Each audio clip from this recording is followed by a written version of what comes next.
It's time for To the Max Sports, where we talk about sports. They're just two guys, Max and Drew, in a bar talking all things sports. Well, without the bar. And the beer. Wait, why aren't we in the bar? Folks, welcome to the Flying Wizard Production Studios. I'm Drew Moeller, your host this evening. This is Mr. Blue Jeans. Obviously, it's not Max. Max was a late game scratch. He had an event to attend with his son. So I believe next week we will be back to full strength. So having said that, we'll see you real soon, Max. First things first, I have no idea what the score is. As tradition on Thursday nights, we always start the show at 7:30. The ball game probably started 20 minutes ago, so I'm going to do a quick prediction on the Tampa Bay-Philadelphia Eagles game, and I'm going to have Tampa Bay covering that spread, and I think that it'll be a fairly low-scoring game. I'm going to have Tampa Bay 24, Philadelphia 17. Be a little closer than some people think, and the GOAT will probably get 2 to 3 more touchdowns. Is he having an incredible season or what, Bob? An incredible season for a quarterback or an incredible season for a 44-year-old quarterback? 23, 33, 43. I mean, it's amazing. He is defying the one true constant in all of sports. Father Time always wins, except with Tom Brady. Yeah, I mean, it's amazing. You keep this guy upright, and his talk of playing to 50, it may actually be there. Any predictions on the score there, Brother Bob? I've always said the Philadelphia Eagles were going to be a dumpster fire this year, and they quite haven't lowered themselves to that expectation. But I don't think this is a single possession game. I think this is 2 possessions or more. I would say more like 34-17. Well, I do have a bone to pick with you. That tease you had for this show about we were wrong about the Cowboys.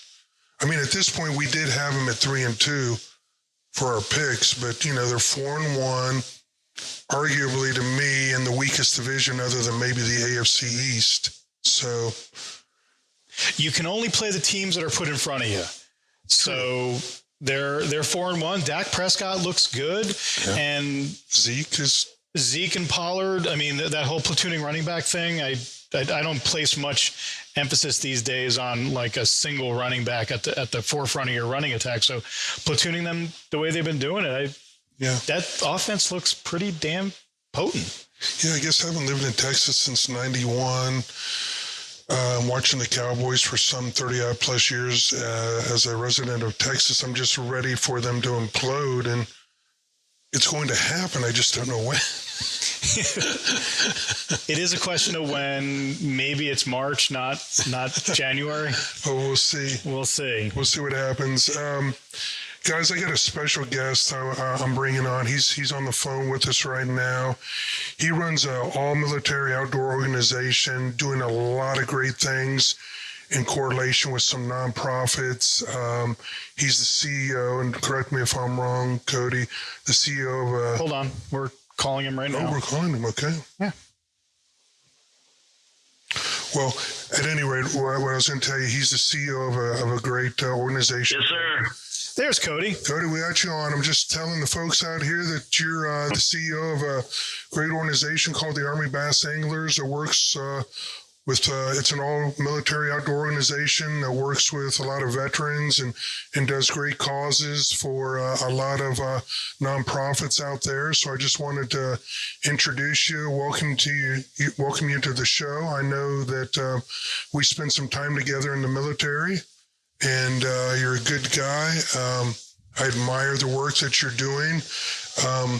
Just to give a little background about Cody, as I was doing my research, he actually had what we used to call the old schoolers a cup of tea in the major leagues. He played for the Braves organization, correct, Cody? Yeah, that was a long time ago. Played for the Atlanta Braves and had the fun and excitement of playing with a lot of guys now that are currently in the Hall of Fame. Yeah, that's pretty cool, brother. And, it's got to be tough. Did I ever tell you I tried out for the Reds? No, I did not know that. Man. Well, man, that's probably why we hit it off when we were in the military. Yeah, the only difference was the scouting report on me said he's short, but he's slow. He can't run, hit, or field. So, it was a short workout. I didn't make it past the first round. Barely made it on the field. But I'll tell you that these guys know baseball is my passion. It's something that, man, I've loved since I was a kid. And are you a little excited that the Braves are having the year that they're having?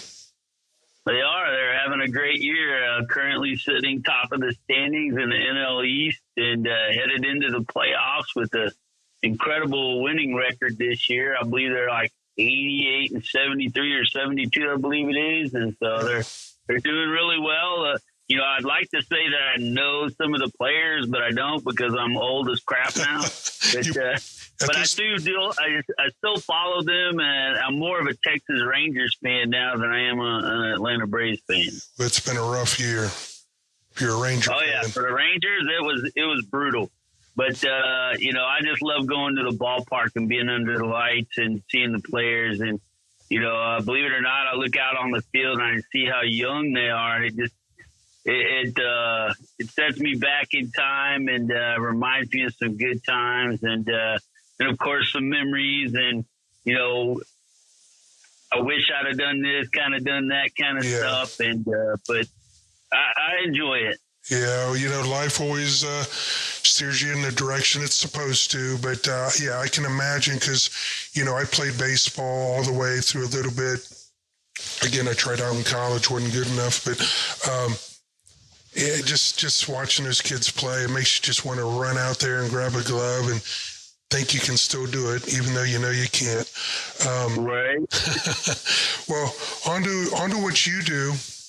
I do want to talk about your organization, but more importantly, I guess I want to let you talk about it. So if you would, explain a little bit about what you do, what your organization offers, and how people can kind of, get acquainted with that if they want some more information on it.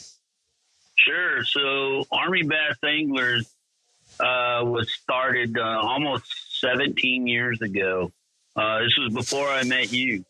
And I had known I always wanted to professionally fish. I just didn't know it was going to turn into this. So when I came back from Iraq the first time, I ran into a buddy. Well, I made a friend in Don Bailey, who's now the current vice president. And just through fishing with him, I shared my thoughts and ideas on Calaveras Lake. And from there, we spawned Army Bass Anglers. And we started tournament fishing, and then from there, more people wanted to get involved. More people wanted to know what we were doing, and then the nonprofit world approached us. It's really where it kind of got its start when Returning Heroes Home, the board of directors at the time, Colonel Mike Lester, asked me if I could help them. And we shared lunch at McDonald's, discussed it, and that kind of led to the first wrapped boat that Army Bass Anglers had. We took it to the Fishers of Men National Championship, regional championships down in Louisiana, High Chapalea Basin. And the reception we received on the first flag wrap boat ever in the bass fishing industry was phenomenal. The amount of people that wanted to support, find out what we were doing, etc., and how they could get involved led to, and back then, us helping them raise $4.2 million to fund the Warrior and Family Support Center, which is currently located at Fort Sam Houston next to the Intrepid Center. Yeah. And from there, it just kept going and growing. And so Army Bass Anglers operates on a three-pillared mission statement: support, defend, fish. We support other veterans. We support each other.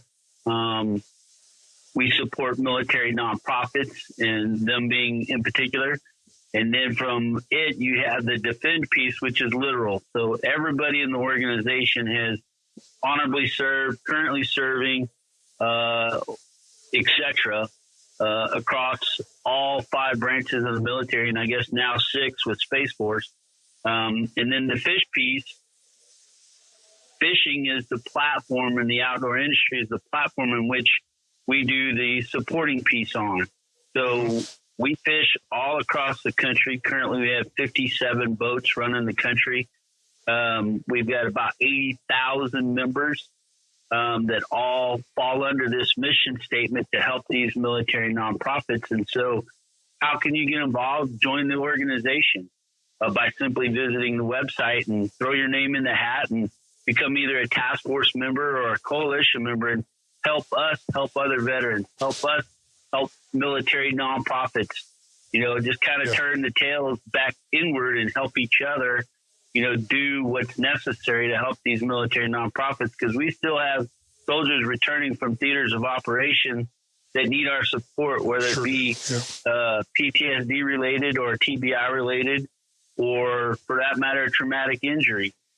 We still need that support. Those funds are still needed, and those outlets in the outdoors are still very much needed. And so that's what Army Bass Anglers does. And as the organization grew, our membership told us that not only did we need to be in fishing, we needed to be in the hunting realm.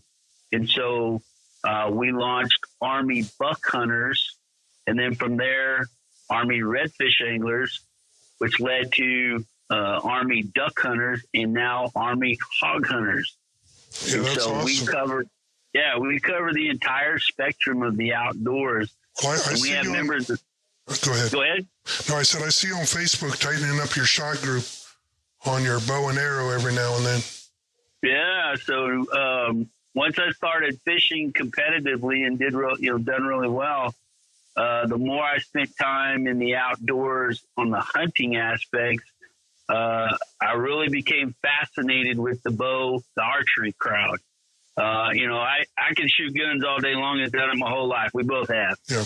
But archery brings a whole new level of expertise, practice, repetition, challenges, and competitively speaking, it reminds me so much of when I played baseball and I was a pitcher. Pitching, yeah. It was all on me on the mound, and everything had to do with how well I saw the catcher's mitt, could place it.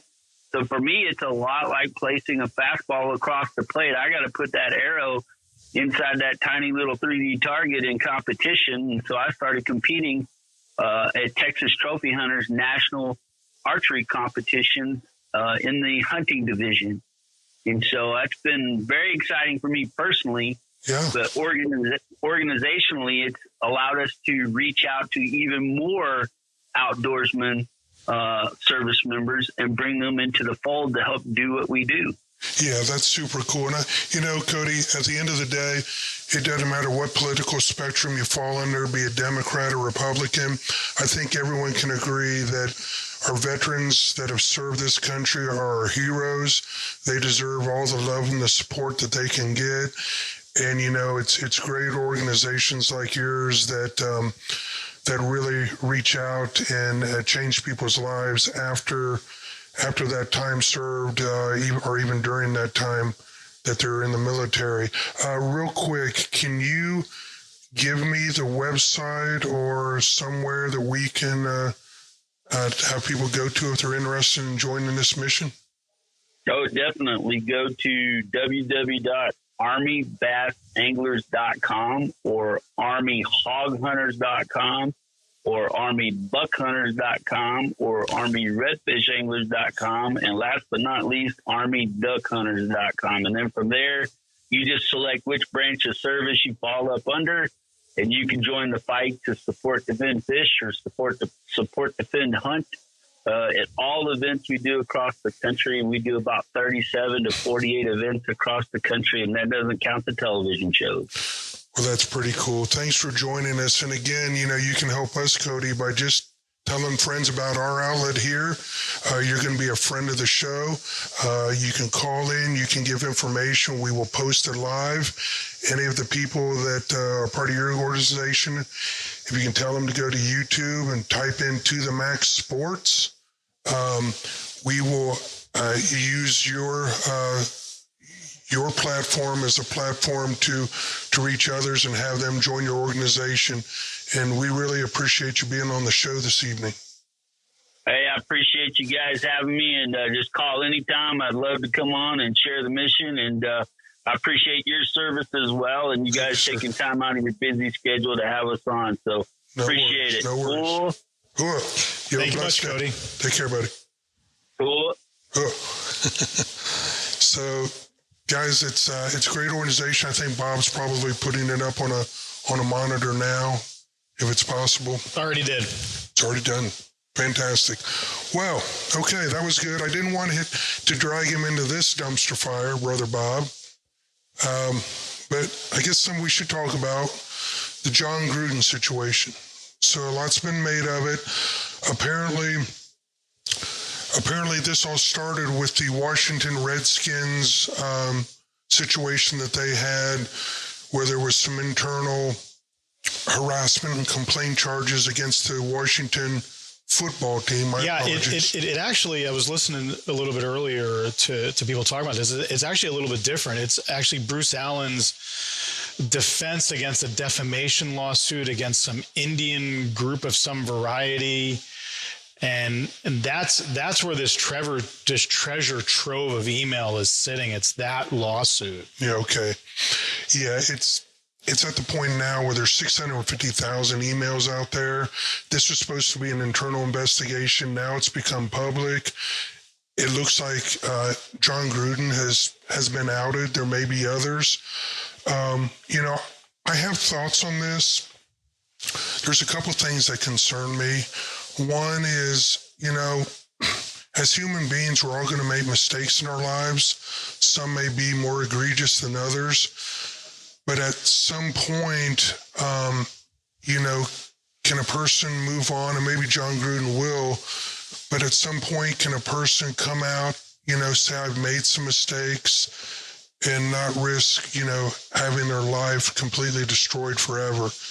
At the end of the day, I'm not defending what Jon Gruden did. But I think if we all took an internal look at ourselves, we can say there have been some moments in our lives, be it with private family or friends or text or emails, where we all done something stupid, something we regret we didn't do. And we would like to think that at some point, redemption is nigh. So it kind of saddens me. There are some things that also bother me, because at some point I almost see some racism that maybe isn't there. Jon Gruden made a comment about an individual's physical feature. Okay. You see this nose? I get comments on this all the time. He made a comment about an individual's physical feature, and the crowd ran with it and said it's racist. So my thought is, could there be some racism on your part if you're assuming that a guy talks about someone's ears, lips, nose, or whatever, that now because it's a certain ethnicity that suddenly he's a racist? Or maybe, just maybe, is the racism out there for you to even think that way? Now, again, I'm not condoning bullying or what he did. It was wrong, and he's paying the penalty. And I understand there was also some comments about the sexuality of one of the players that was in the National Football League. You have any thoughts on this? Yeah, I look at the whole idea of, you can make mistakes and you can get past it is absolutely true. I mean, there's for those folks out there that are in recovery of some variety, the 11th step talks about taking continuous personal inventory, and when you're wrong, promptly admitting it. I don't know if this situation with Gruden turns different if on Friday, when the Wall Street Journal article breaks about his comments about DeMaurice Smith and having lips like the Michelin Man, if Gruden had said something along the lines of, yeah, I said that. It was 10 years ago. I was in a really different place. And what's going to come out during the rest of this is, I've said probably said some really horrible things in emails that I intended to be private, but I did say those things. And, and I'm a better person now than I was then. I'm not that person that said those things. But what he said was, I didn't mean to hurt anyone. I don't have a racist bone in my body. Yeah. And he basically put his foot in the sand and he said, this is my beach and I'm defending it. Yeah. And he has a little bit of a reputation of being a counterculturist, a obstructionist, a guy who's going to, fight you and stuff. So that plus all of the stuff, I mean, he's gone against a couple of Roger Goodell's movements. I mean, moving. I mean, Max and I talked about this last week about women being referees in the NFL, which I think is a great idea. Get the best referee out there. Sure. We have some old dude referees that botch calls every week, and then they get behind the hood and they spend just change it. What are you doing under the hood? I can see it on TV, and they're looking under the hood for 3 minutes. I'm like, what are we looking at, guys? I mean, he's offsides or he stepped out of bounds. Not to get too far on the side of that one. I wish the NFL would do more of the CFL model, which is there's an actual referee in the box, actually in a central location for the CFL, and they are a full credentialed member of the crew. He is able to make calls from the booth. They got to do something that's out of control. But back to Gruden, inclusion, and what's crazy is some of the homophobic stuff when he has the first openly gay player on the Raiders, and I just. It's a bad deal. I feel incredibly sad for the Raiders. They were looking like a team on the mend, coming back. They have a gorgeous stadium in Las Vegas. That team has really embraced them and taken them in. And now I don't see that team competing for very much. It's going to be in disarray unless the 5-team captains go, okay, this is our team now, and we're taking it. I just don't see it happening. Yeah, it's a sad situation all the way around. At the end of the day, I hope Gruden gets his life back. It's going to be a long process, especially with today's culture. When I watch comedians like Chappelle just get, it used to be there's some truth in comedy. That's what made it funny, and nothing was off limits. But now the whole culture war has even gone to comedians, and quite frankly, me as a person who enjoys comedy to me isn't 2 hours of potty humor.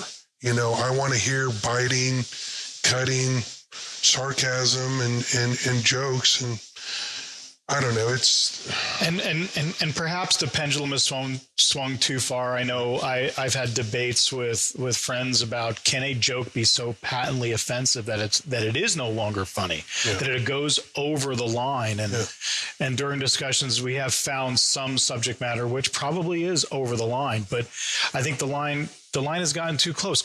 Comedy is meant to show different things, and they would Don Rickles have a career? Oh, could Blazing Saddles be made today? Could the Jeffersons? And that's the point I'm trying to make. I just hope our society doesn't become so sterile where we become mindless drones, scared to formulate any kind of opinion. So on to some happier stuff. Football, there's really, would you have ever thought that the Cardinals would be 5-0? Anybody out there? I mean, it's amazing that they're 5-0. They look like the best team in the NFC. Right now they do. And I was going to ask you, we have 4 teams currently. They're 4-1.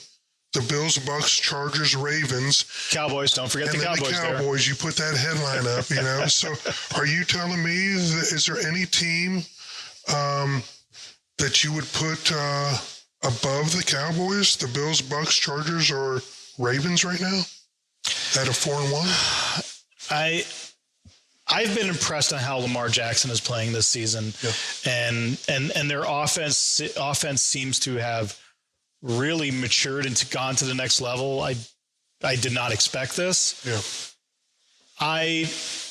If you forced me to choose between Dak Prescott and Lamar Jackson, I'm taking Lamar Jackson, and I'm probably taking the Baltimore Ravens offense because, quite frankly, I think Harbaugh is a better coach. Yeah, and that's with 2 running backs down. Well, if you look at a previous pod, you'll see that I've got the Ravens winning the Super Bowl this year. College football. Interesting standings right now. Let's go to Max Arredondo, our own Max. We'll be back next week. We got Mr. Blue Jeans filling in for him. Made a prediction about a month ago. And go ahead and roll tape. We're going to go roll on this. Yeah, roll tape. But look for TCU to turn their program around. I just want to mention my most improved. Okay. Well, most improved that I have in the SEC is going to be A&M October 9th. They actually host Alabama. I think this is the year they beat Alabama in College Station, and Jimbo Fisher is going to take it to the next step. They win that. They're going to win the division. And in the East, I have Georgia. But I have Georgia and Texas A&M playing. Hopefully, I'm not getting a sound. My mic, no mic. I can hear you. Okay, there's nothing coming out. I can't hear you.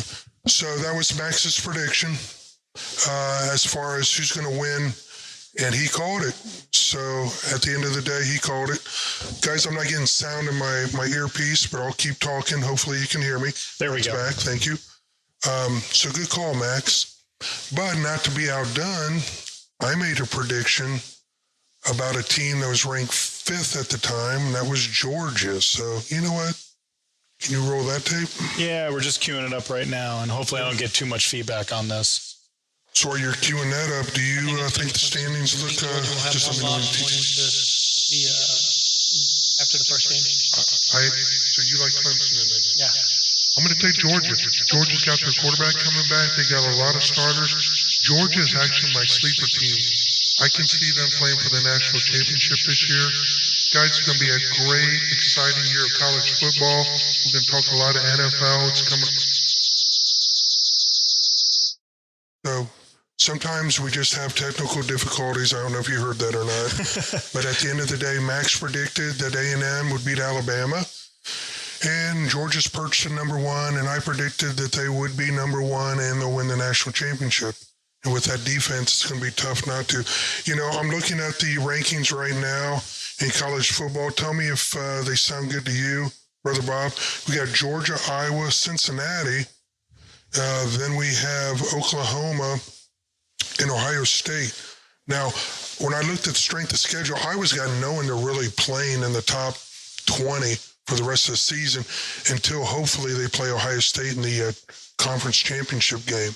Ohio State's going to play Penn State. They're going to play Michigan State and Michigan. So their strength of schedule to me bodes a lot tougher than Iowa's. However, I was probably going to hold that spot unless they lose because they really don't have anybody they're playing in their conference or out for the rest of the season. Cincinnati has a relatively weak schedule. I mean, they're number 3. Oklahoma, you never know if they're going to lay an egg. They remind me of the Cowboys a lot. And Oklahoma State's 5-0, so that'll be interesting when they play. Any thoughts on the rankings? What you think, Bob? Well, Cincinnati's going to be an interesting team come college football playoff picking. Yeah.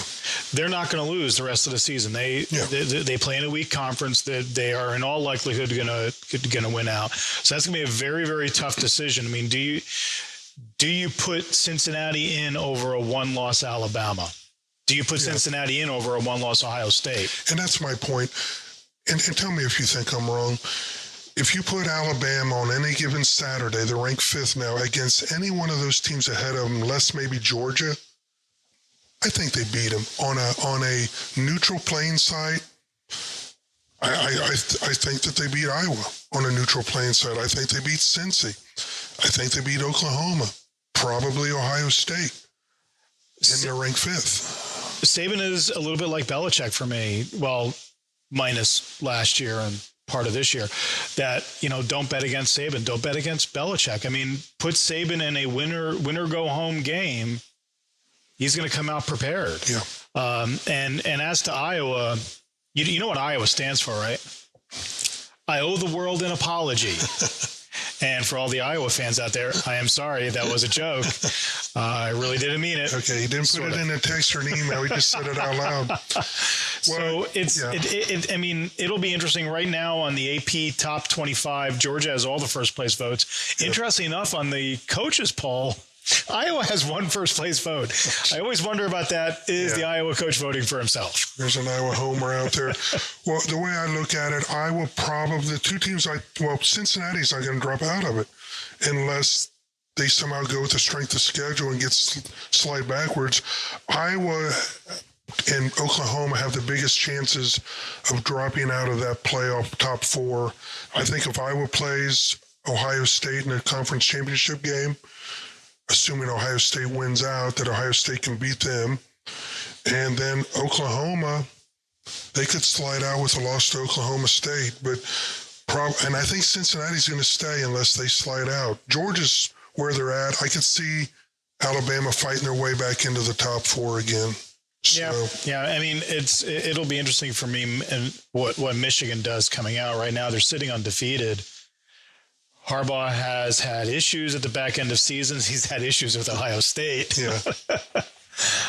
So we'll see. I'm a big Harbaugh lover. He used to coach my boys at 49ers. So. Yeah.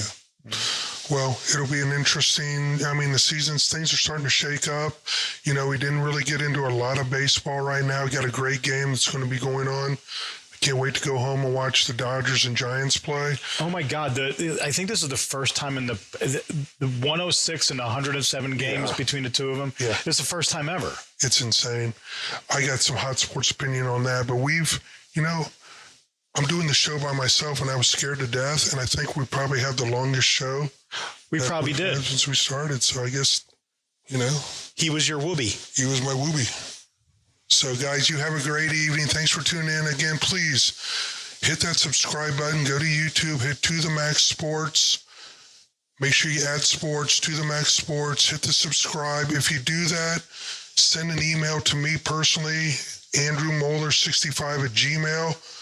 I'll reach out to you. I'll get you one of these hats for free, okay? You have a great evening.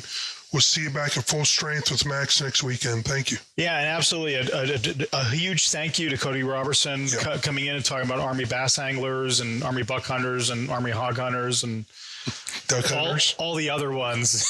That was awesome. We love our veterans. I'm a Navy guy, so I feel a little out of place today. But all good, all love. Thank you, Cody, and we'll see you guys next week.